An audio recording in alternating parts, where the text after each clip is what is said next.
Hello friend, फिर से स्वागत है फास्ट इन्फॉर्मेशन में। आज बहुत ही इम्पोर्टेंट क्वेश्चन इंटरव्यू को लेकर आगे हैं।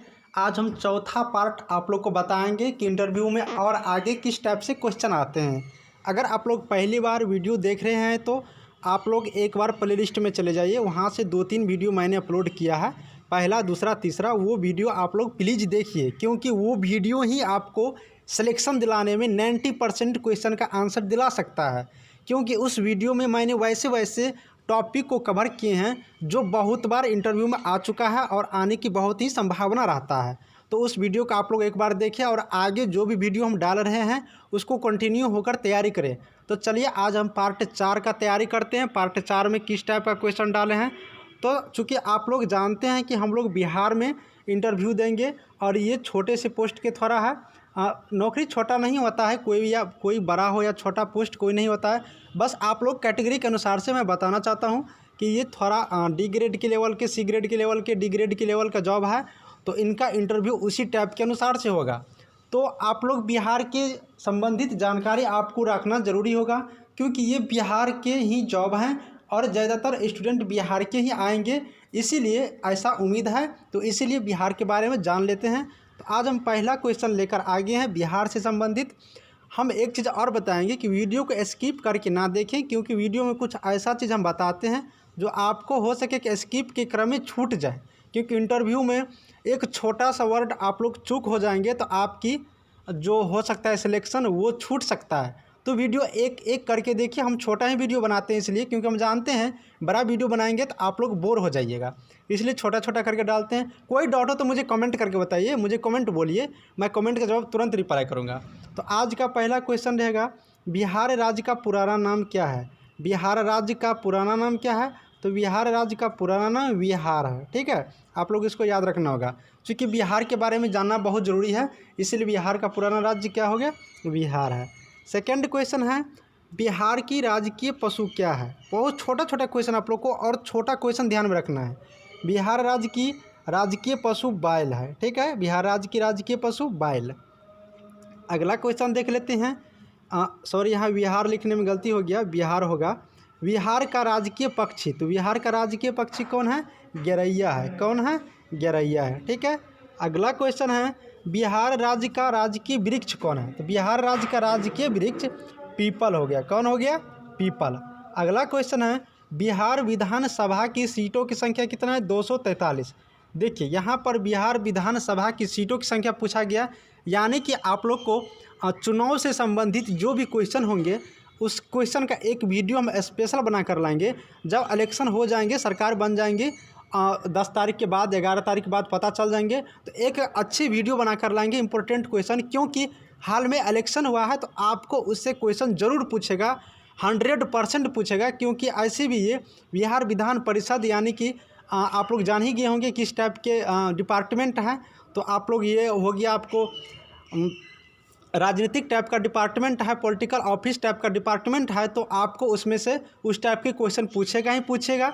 तो ऐसा संभावना रहता है, क्योंकि जिस टाइप के डिपार्टमेंट है तो उस टाइप के क्वेश्चन लेंगे ही, उसी टाइप के स्टूडेंट को सिलेक्ट करेंगे ही, ऐसे उम्मीद रहता है, संभावना रहता है। तो उसका वीडियो हम डालेंगे, आप लोग टेंशन ना लीजिए। फिर भी कुछ कुछ क्वेश्चन देख लीजिए। राज्यसभा की सीटों की संख्या। तो राज्यसभा की जो सीट की संख्या बिहार में वो टोटल 16 है। कितना है, 16 है। अगला क्वेश्चन है, लोकसभा की सीटों की संख्या कितना है बिहार में। तो 40 है। कितना है, 40 है। अब देखिए यहाँ पर लोकसभा की सीटों की संख्या पूछ रहा है 40।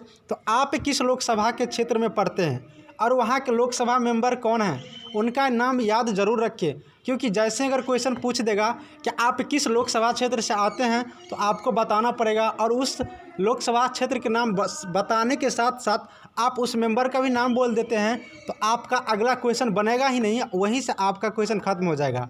और आप लोकसभा होने के बाद विधानसभा की बात आएगा, तो विधानसभा का भी क्वेश्चन आप लोग से पूछेगा। तो आप अपना विधानसभा क्षेत्र नाम याद रखिए, किस विधानसभा क्षेत्र में पढ़ते हैं और उस विधानसभा क्षेत्र का कौन मेंबर होंगे। अभी इलेक्शन हो रहा है, तो जीतने के बाद जो होंगे उसका नाम याद रखना है आप लोग को। अगला क्वेश्चन है, बिहार का सबसे पुराना विश्वविद्यालय कौन है? तो बिहार का सबसे पुराना विश्वविद्यालय नालंदा विश्वविद्यालय है। इसके साथ ही विश्व का सबसे पुराना विश्वविद्यालय भी नालंदा है, इसको याद रखना है। आपको पूछ दे कि आप बिहार का सबसे पुराना विश्वविद्यालय कौन है, बताइए। तो बिहार का सबसे पुराना विश्वविद्यालय कौन होगा? नालंदा विश्वविद्यालय है, और ये विश्व का ही भी सबसे पुराना विश्वविद्यालय है, नालंदा विश्वविद्यालय। बिहार राज्य का प्रथम हिंदी समाचार पत्र कौन है?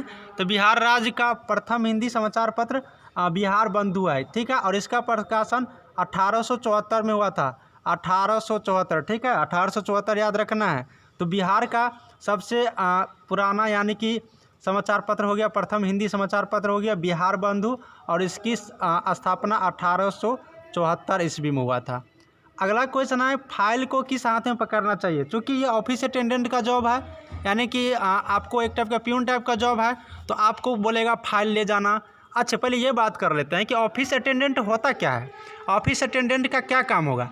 देखिए, ऑफिस अटेंडेंट का काम हुआ है कि आपको ऑफिस में जो भी बोला जाए, जैसे कोई फाइल है, उस फाइल को बोलेंगे इस डिपार्टमेंट से उस डिपार्टमेंट में दे दीजिए, इस ऑफिस से उस ऑफिस में दे दीजिए, ये सर आपको देंगे, दूसरे सर के पास पहुंचा दीजिए, ये लेटर उनके पास पहुंचा दीजिए, वो लेटर उनके पास लेकर आइए।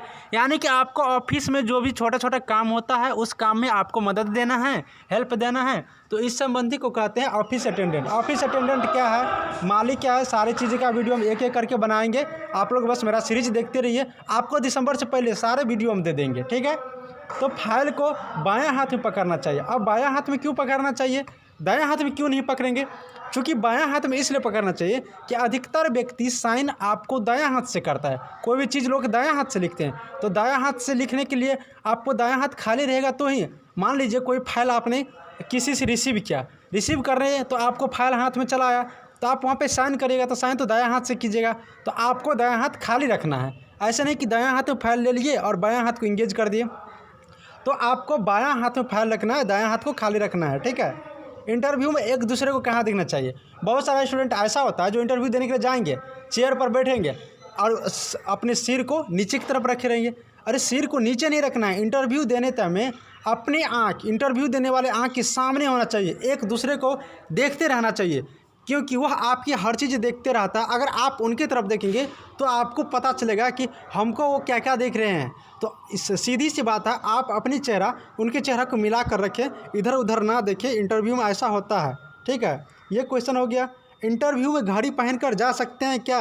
एक स्टूडेंट मुझे कमेंट करके बोला, सर इंटरव्यू में घड़ी पहनकर जा सकते हैं क्या? देखिए, इंटरव्यू में आप घड़ी पहनकर जा सकते हैं, हम हाँ बोलेंगे, लेकिन इसमें घड़ी पहनकर जाने से क्या फ़ायदा होगा और क्या घाटा होगा, ये बात समझ लीजिए। अगर आप घड़ी पहनकर जाते हैं तो आपसे पूछ देगा कि कितना टाइम हुआ है, इंग्लिश में बोलिए। अगर आप लोग जल्दी में नहीं बता सके इंग्लिश में या बोलने के क्रम में गलती हो जाता है तो आपको थोड़ा दिक्कत होगी सिलेक्शन होने में। यानी कि अगर आप घड़ी पहन के जाते हैं तो घड़ी से संबंधित आपको कोई क्वेश्चन उठ सकता है, क्योंकि वो लोग जानते रहते हैं कि इंटरव्यू लेने वाले हम उन्हीं के क्वेश्चन से उन्हीं को परेशान करेंगे। यही तो होता है इंटरव्यू। इसलिए हो सके जितना सटीक जाए, हम क्यों बोले फॉर्मल ड्रेस पहन कर जाना चाहिए, क्योंकि जितना सटीक में जाएंगे उतना ही कम क्वेश्चन आपसे पूछे जाएंगे और आपकी सिलेक्शन होने की चांसेस ज़्यादा रहता है। तो आप घड़ी पहनकर नहीं जाएंगे तो अच्छा रहेगा, लेकिन आपको मन है तो घड़ी पहनकर जाएं तो घड़ी पहनकर जा सकते हैं, इसके लिए कोई दिक्कत नहीं है, घड़ी पहनकर बेफिक्र जा सकते हैं। तो आपको इस तरह के क्वेश्चन अगर अच्छा लगा हो तो चैनल को एक बार लाइक करें, मुझे भी मोटिवेट मिलता है आपकी लाइक से। इसी तरह का और आगे भी क्वेश्चन आपको डालते रहेंगे, वीडियो संबंधित डालते रहेंगे। कल का जो वीडियो होगा यानी नेक्स्ट वीडियो जो होगा बहुत ही इंपॉर्टेंट होगा, नैतिक ज्ञान से होगा, क्योंकि नैतिक ज्ञान बहुत ज़रूरी है छोटे पोस्ट के लिए, ऑफिस अटेंडेंट के लिए। इंटरव्यू में नैतिक ज्ञान ही इम्पोर्टेंट रहता है, क्योंकि किताबी ज्ञान अथाह है। किताबी ज्ञान कहाँ से क्या पूछेगा किसी को क्वेश्चन मालूम नहीं, लेकिन आपके पास नैतिक ज्ञान है कि नहीं, ये चीज़ बहुत मायने रखता है। इससे संबंधित कल हम वीडियो डालेंगे। तब तक देखते रहिए fast information. Thank you for